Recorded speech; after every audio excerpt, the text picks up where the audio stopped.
Hello guys, and welcome back to another Jensen Media video, and today we are going to be talking about some Resident Evil news, because there's all sorts of Resident Evil news happening right now. First off, let's go ahead and jump into the first thing we're going to talk about, and that is Resident Evil 4 is supposedly getting a remake. Now I say supposedly because nothing is completely official at this point, but development is reportedly being led by the former Platinum Games head Tetsuya Minami. I'm not sure if I'm pronouncing that right, but that's just what I see.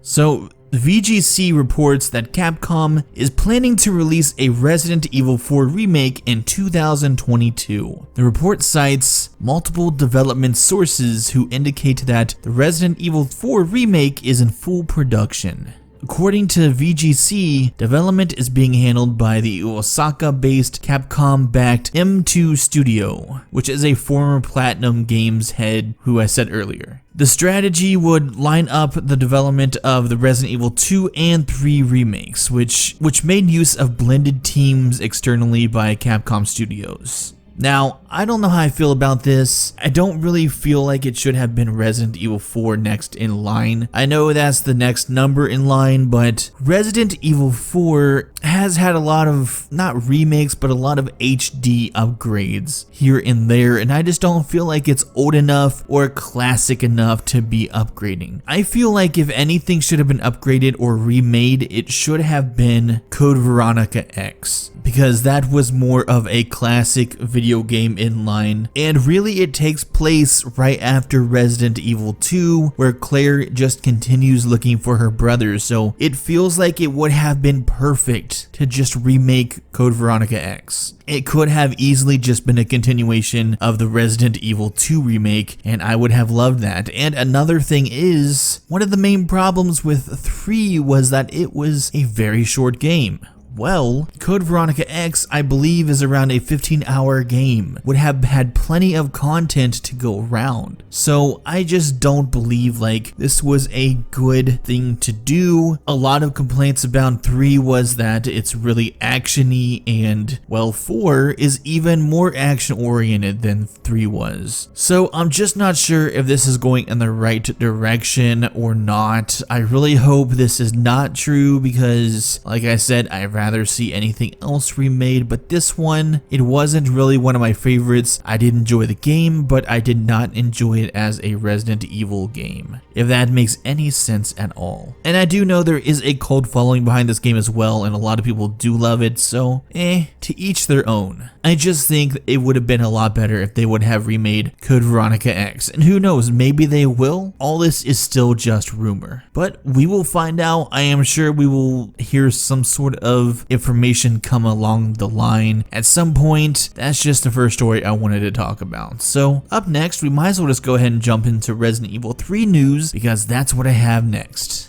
Now, even though there has been a lot of mixes about Resident Evil 3 and the reception it has had, I did like the story, but I just thought it was too short. If you want to check out my review, you can go ahead and go back and look at it. But yes, the third remake was really considerably short, especially a lot shorter than Resident Evil 2. But now there is a leak on Twitter that says that it's highly unlikely that Resident Evil 3 remake will get any DLC, which I think is very tragic, because if any game needed to up its replayability and get more story in there somehow, some way, it was Resident Evil 3. It could really have used some padding. It could really have used some DLC in there, but I guess they're not going to do it. Nothing is official. Take this rumor with a grain of salt kind of thing here, because we don't know. Maybe the door has been closed on any kind of Resident Evil 3 DLC, so we'll see.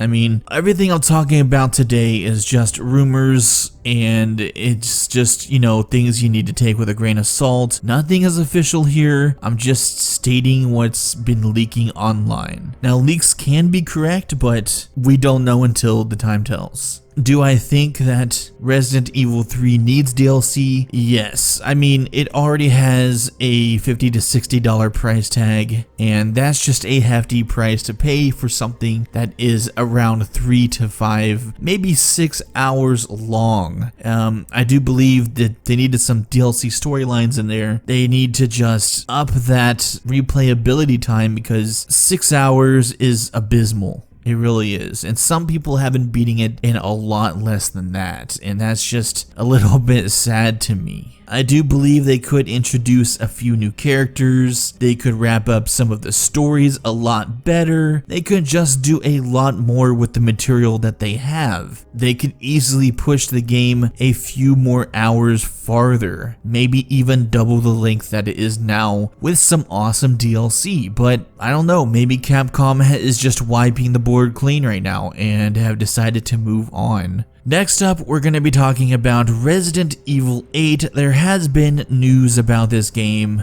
In fact, there's been plenty of news about this game over the last few months. There is so much leaks that have been hitting from Capcom lately, and a lot of it has been about all the Resident Evil things going on, and Resident Evil 8 has been no slouch with this at all. So there's actually a lot of things with Resident Evil 8 that have been leaked, and we don't know if it's true, but the first thing is that it could be playable with PlayStation VR. Now, 7 was, so this is not really a far-fetched sort of thing to think. But also, what does that mean for the next-gen consoles? I mean, this is obviously going to be a PS4 title as well if they are including VR, but does that mean PSVR is going to be backwards compatible with Sony's next-gen console? That's something to really think about as well. I do think that PSVR needs all the titles it can possibly get, and I'm sure that the Resident Evil 7 game was fantastic and quite horrifically scary in PSVR, and I do think that to put something like Resident Evil 8 in VR as well, I mean, there's no doing wrong with that. It's only going to farther push VR into people's houses, which I think is a good thing. There was recently a leak about Resident Evil 8 Village, which is supposed to be some sort of folk horror experience infused with an occult leanings, and sort of a return to the type of locations and systems that were in Resident Evil 4. And sort of an